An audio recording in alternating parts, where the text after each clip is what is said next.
pamilyang yan. Masamang-masama talaga. Okay. At Bok, sa One News, sa Storycon din, sa interview nyo kanina kay Mayor Benjamin Magalong, ay ano to sinasabi niya na meron na naman daw magre-resign sa ICI? Well, Jiggy, daming storya ngayon. Okay.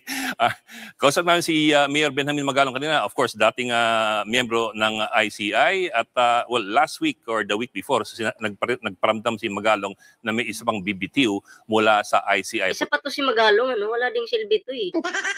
Alam mo, mag-focus ka na lang muna sa pagiging mayor mo. Diba? Yung lugar mo kasi hindi mo naasikaso eh.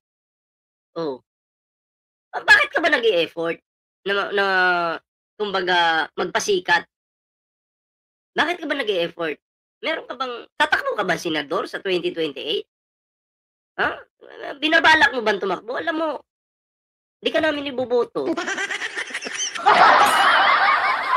Kahit magbida-bida ka dyan, di ka namin iboboto. Ha? Sa Baguio pa nga lang, hindi mo na maasikaso. Dami ng issue dyan sa Baguio, di ba? Yung malalalang traffic dyan, di mo maasikaso. Di ba? Kaya ito paalala ko lang po sa mga gustong pumunta ng Baguio. Pwede naman po, maganda po yung Baguio. Maganda naman po yung Baguio. Pero, matraffic po dyan. Ang gawin nyo po, pag nasa Baguio na kayo, maglakad na lang po kayo. Huwag na kayong mag-taxi or di kaya baka mabuisit lang kayo. Mas mabilis pa pong maglakad kumpara magsakay po ng taxi. Sobra pong traffic. Diba? Napaka-traffic po dyan sa Baguio. At hinahayaan lang po yan ni Magalong. Wala po siyang plano na solusyonan ang traffic dyan sa Baguio. Diba? Pagkatapos ng pagbibitiw ni Babe Singson. Ito. So we asked Mayor Magalong ngayon kung sino itong bibitiw. So we did by deduction, ang sabi namin, ito ba si Chairman Andres? Hindi raw. Si Azurin ba na special advisor? Hindi raw. So ang natitira na lamang ay ang kinatawan ng SGB. Bakit din niya pangalanan ng diretso? Diba? Doon si Rosana Fajardo, siya po yung country managing partner ng SGB at isa sa tatlong commissioners ng ICI. So ang tanong namin kay Magalong so si Fajardo ho ba ang magbibitiw? Ang sabi na lang ni Magalong, marami kasi siyang trabaho sa SGB at year-end na, so talagang napipilitan siya kasi very demanding ang kanyang trabaho.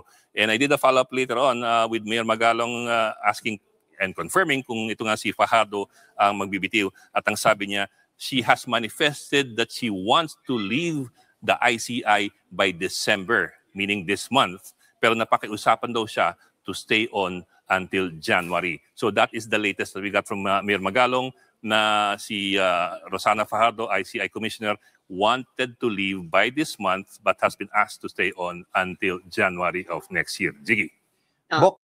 Alam niyo mga pre, itong si Magalong, nasita din, parang din po ito nasita din po ito ni Baste Duterte. Isa ding Barbie ng Davao City, no? Takot din magpangalan si Baste Kaya tinawag niya na lang na kalbo. Anong sabi niya dito kay Magalong?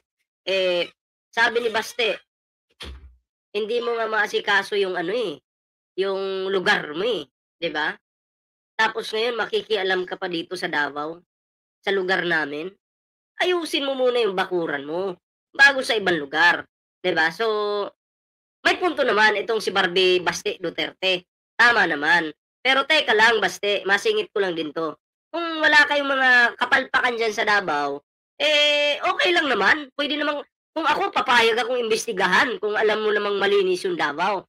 Pero syempre, kung alam mong mabubuking yung mga baho nyo dyan sa Davao, di ba? Magdadahilan ka talaga. Kung wala ka namang masamang ginagawa, wala namang kapalpakan dyan sa Davao, bakit ka matatakot? Ha? Bakit ka magpaparinig o iiwas, di ba? Pero, Baste, dapat next time, payo ko sa'yo, para mawala na yung, kumbaga, kasi tinatawag ka nilang Barbie ngayon para mawala na yung salitang yun, next time mag-drop name ka na. Pangalanan mo sino yung sinasabihan mo. Ano mo naman? Kumbaga, tapang mo, sobrang mong tapang. Bakit? Tinawag mong kalbo. yung binabanatan mo. Pero walang pangalan. Ang daming kalbong mayor ngayon. Ang daming kalbong mayor. Sino ba yung tinutukoy mo? O, di ba? So, patunayan mong lalaki ko, di ba? Patunayan mo yan, ha? Eh, pangalanan mo. Mas maganda na ikaw, hindi matatakot. Matapang ka kasi sa mga interview mo, eh. Patunayan mo rin na, lalo na in reality, dapat matapang ka. Di ba? Oh, next time, ha? Next time, wag nang ano, dapat mag-drop name ka na. Kawawa naman yung mga kalbo. Ha? Shoutout po dyan, ha, sa mga nanonood sa atin dyan. Magandang gabi po sa inyong lahat. Ayan, ha. Siyempre, no, yun. Hanggang doon na lang muna yung ating reaction ngayong gabing ito, mga pre. Dahil ako po ay talagang inaantok. Grabe. Share po natin ang live natin ngayon. Mag-like na po kayo dyan. Kalimbangin nyo na yung like dyan. Share. Ayan, so alam ko may mga GC kayo. Ikalat nyo yan sa mga GC ninyo. O, diba? O, ikalat nyo yan, mga pre, para bukas naman, magkita-kita ulit tayo dito sa Vengador. Ayan. So, maraming salamat po, ha, sa suporta ninyo sa channel na to. At baka maya-maya, ewan ko lang kung sino yung susunod magla-live mamaya. So, abangan nyo. Dito pa rin po yan sa Vengador. Ayan. Mag-like na, ha. Mag-like na yung hindi pa nakapag-like. At yung team replay, magre-replay ng live na to. Replay nyo lang po. Libre po yan.